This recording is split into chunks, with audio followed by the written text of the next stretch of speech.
കഴിഞ്ഞ ചൊവ്വാഴ്ചയാണ് ആപ്പിളിൻ്റെ ഐഫോണിൻ്റെ ഏറ്റവും പുതിയ മോഡൽ പുറത്തിറങ്ങിയത്. അന്ന് ആപ്പിളിൻ്റെ ആരാധകരൊക്കെ തന്നെ സംസാരിച്ചിരുന്നത് ഏറ്റവും കനം കുറഞ്ഞ ഐഫോൺ ഇറങ്ങി എന്നുള്ളതിനെക്കുറിച്ചാണ്. പക്ഷേ അവരെല്ലാവരും തന്നെ ആവേശത്തോടെ കാത്തിരിക്കുന്നത് ആപ്പിളിൻ്റെ പുതിയ ഹെഡ്ഫോണിന് വേണ്ടിയാണ്. ഈ ഹെഡ്ഫോണിൻ്റെ പ്രത്യേകത നമുക്കറിയാം. തത്സമയ പരിഭാഷ ഈ ഹെഡ്ഫോണിലൂടെ അത് സാധ്യമാക്കുന്നു എന്നുള്ളതാണ്. ഈ തത്സമയ പരിഭാഷ ഹെഡ്ഫോണിലൂടെ കിട്ടുന്നത് ഒരു പുതിയ കാര്യമെന്ന് നമുക്ക് പറയാൻ കഴിയുകയില്ല. നേരത്തെ തന്നെ ഗൂഗിൾ അത് പുറത്തിറക്കിയിട്ടുണ്ടായിരുന്നു. പല അന്തർദേശീയ സെമിനാറുകളിലും നമ്മുടെ പാർലമെൻറ്റിലൊക്കെ തന്നെ ഈ സംവിധാനം അവിടെ വ്യാപകമായി ഉപയോഗിക്കുന്നുണ്ട്. പാർലമെൻറ്റിലും അല്ലെങ്കിൽ ഇത്തരം സെമിനാറുകളൊക്കെ തന്നെ ഏത് ഭാഷയിൽ സംസാരിച്ചാലും നമുക്ക് ഇഷ്ടമുള്ള ഭാഷയിലേക്ക് അത് പരിഭാഷപ്പെടുത്തി കേൾക്കാനുള്ള സംവിധാനം അവിടെയുള്ള ഇയർഫോണുകളിൽ ഇത് ഏർപ്പാടാക്കിയിട്ടുണ്ട്.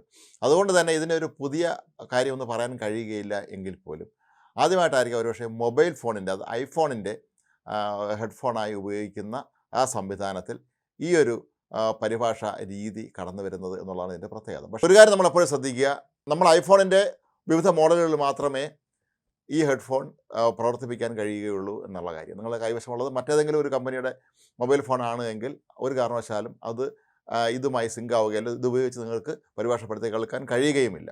ഏതായാലും ഇത് അതിനൂതനമായൊരു സംരംഭം തന്നെയാണ്. കാരണം നമ്മൾ പലപ്പോഴും വിദേശ രാജ്യങ്ങളുമായൊക്കെ തന്നെ ബന്ധപ്പെട്ട അവിടുത്തെ ആളുമായിട്ടൊക്കെ സംസാരിക്കുമ്പോൾ പലപ്പോഴും ഈ പരിഭാഷ അല്ലെങ്കിൽ ഈ ഇംഗ്ലീഷ് ഉച്ചാരണം പോലും പല സ്ഥലങ്ങളിലും പലതാണ്. അമേരിക്കൻ ആക്സെൻറ്റ് അല്ലെങ്കിൽ ബ്രിട്ടീഷ് ആക്സെൻറ്റ് എന്നൊക്കെ പറയുന്നത് പോലെ പല രാജ്യങ്ങളിലും പല ഭാഷയാണ്. ആപ്പിളിൻ്റെ എയർപോഡ്സ് പ്രോ 3 ആണ് ഇപ്പോൾ ആദ്യമായി ഇത്തരത്തിൽ പുറത്തിറങ്ങാൻ പോകുന്നത്. ആദ്യം ഇംഗ്ലീഷ് ഭാഷയിലും മറ്റുമാണ് ഇത് സംബന്ധിച്ച പരിഭാഷ സാധ്യമാകുന്നത്. അതിൽ ബ്രിട്ടീഷ് ഇംഗ്ലീഷും അമേരിക്കൻ ഇംഗ്ലീഷുമുണ്ട്, ചൈനീസ് ഭാഷയുണ്ട്, അങ്ങനെ മറ്റ് പല ഭാഷകളും തുടക്കത്തിൽ ഉൾപ്പെടുത്തിയിട്ടുണ്ട്. എന്നാൽ കുറച്ച് കൂടി കഴിയുമ്പോൾ, അതായത് ഈ വർഷം അവസാനത്തോടു കൂടി തന്നെ നിരവധി ഭാഷകളിലേക്ക് നിങ്ങൾക്ക് പരിഭാഷപ്പെടുത്തി ഇത് കേൾക്കാൻ കഴിയും എന്നാണ് ഇപ്പോൾ കമ്പനി അവകാശപ്പെടുന്നത്. ഇതുതന്നെയാണ് പലരും ആകാംക്ഷയോടെ ഉറ്റുനോക്കുന്നത്. ഇന്ന് സാമൂഹിക മാധ്യമങ്ങളൊക്കെ ഏറെ വളർച്ച പ്രാപിച്ച ഒരു കാലത്ത് നമുക്ക് എത്രയോ രാജ്യങ്ങളിൽ നിന്നുള്ള സുഹൃത്തുക്കളെ ആയിരിക്കും സമൂഹ മാധ്യമങ്ങളിലൂടെ നമുക്ക് ലഭിക്കുക. അവരുമായി പലപ്പോഴും സംസാരിക്കുമ്പോൾ ഉണ്ടാകുന്ന ഒരു പ്രശ്നം, അല്ലെങ്കിൽ ഉണ്ടാകാൻ സാധ്യതയുള്ളൊരു പ്രശ്നം, ചില വിദേശ രാജ്യങ്ങളിലൊക്കെ തന്നെ ആളുകൾക്ക് കൃത്യമായി ഇംഗ്ലീഷ് അറിയില്ല എന്നുള്ളതാണ്.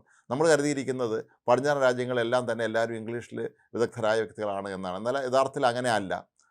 ഇനി മുതൽ നമ്മൾ ആപ്പിളിൻ്റെ ഐഫോണിൻ്റെ ഏറ്റവും പുതിയ മോഡലുകൾ ഉപയോഗിക്കുകയും ഈ ഹെഡ്ഫോൺ അതിന് ഒപ്പം നമ്മൾ ചെവിയിൽ കരുതുകയും ചെയ്താൽ നമുക്ക് വളരെ കൃത്യമായി തന്നെ അവർ ഏത് ഭാഷയുള്ള ആളാണെന്ന് മനസ്സിലാക്കിയാൽ അതേ ഭാഷയിലേക്ക് പരിഭാഷപ്പെടുത്താൻ നമുക്ക് കഴിയും.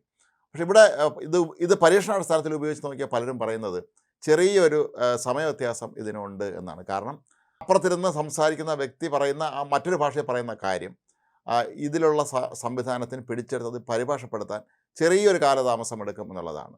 അത് വലിയ പ്രശ്നമുള്ള കാര്യമല്ല എങ്കിൽ പോലും ഇതാണ് ഒരു പ്രശ്നമായി പലരും ചൂണ്ടിക്കാട്ടുന്നത്. എന്നാൽ ഇതുപോലും ഭാവിയിൽ പരിഹരിക്കപ്പെടാൻ സാധിക്കും എന്നാണ് ആപ്പിളിൻ്റെ ആരാധകർ വിശ്വസിക്കുന്നത്. കാരണം അവർ പറയുന്ന അസാധ്യമെന്ന് കരുതിയ കാര്യങ്ങൾ ഒരുപാട് യാഥാർത്ഥ്യമാക്കിയ ഒരു പ്രസ്ഥാനമാണ് ആപ്പിൾ. അതുകൊണ്ട് തന്നെ അവർക്ക് ഒരുപക്ഷെ സമീപഭാവിയിൽ വളരെ പെട്ടെന്ന് തന്നെ ഇതിന് പരിഭാഷപ്പെടുത്തി നമുക്ക് കേൾക്കാൻ കഴിയുന്ന ഒരു സംവിധാനം അവർ കൊണ്ടുവരുമായിരിക്കും എന്ന് തന്നെയാണ്. നേരത്തെ ചില സയൻസ് ഫിക്ഷൻ സിനിമകളിലും ടെലിവിഷൻ പരമ്പരകളിലൊക്കെ മാത്രമാണ് ഇത്തരമൊരു സംവിധാനം നമ്മൾ കണ്ടിട്ടുള്ളത്. പക്ഷേ ഇനി നിത്യജീവിതത്തിലും അത് യാഥാർത്ഥ്യമാകാൻ പോകുന്നു എന്നുള്ളത് ആപ്പിളിൻ്റെ ആരാധകരെ സംബന്ധിച്ചിടത്തോളം അങ്ങേയറ്റം ആവേശഭരിതമായ ഒരു കാര്യം തന്നെയാണ്. സമൂഹ മാധ്യമങ്ങളിലും മറ്റുമൊക്കെ തന്നെ അവരെല്ലാവരും കുറിക്കുന്നത് ഞങ്ങൾ ആകാംക്ഷയോടെ കാത്തിരിക്കുന്നു എന്നാണ്.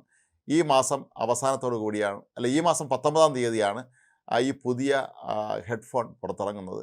അത് വാങ്ങാനുള്ള തിക്കും തിരക്കുമാണ് പലയിടത്തും.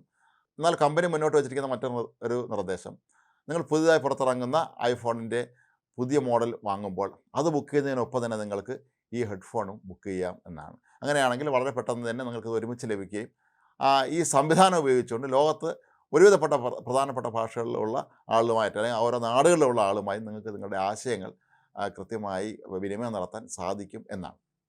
ഇംഗ്ലീഷ് കൂടാതെ ഫ്രഞ്ച്, ജർമ്മൻ, സ്പാനിഷ്, പോർച്ചുഗീസ് ഭാഷകളിലാണ് ഇപ്പോഴിത് ലഭ്യമായിരിക്കുന്നത്. ഭാവിയിൽ ഇത് ഇറ്റാലിയൻ ഭാഷ, ജാപ്പനീസ്, കൊറിയൻ, ചൈനീസ് എന്നീ ഭാഷകളിലും ലഭ്യമാക്കും എന്നാണ് കമ്പനി അവകാശപ്പെടുന്നത്. ഏതായാലും ആപ്പിളിൻ്റെ ആരാധകരെ സംബന്ധിച്ചിടത്തോളം അങ്ങേയറ്റം അവർക്ക് സന്തോഷം പകരുന്ന ഒരു കാര്യം തന്നെയാണ് ഈ പുതുതായി പുറത്തിറങ്ങാൻ പോകുന്ന ഈ ഒരു ഹെഡ്ഫോൺ.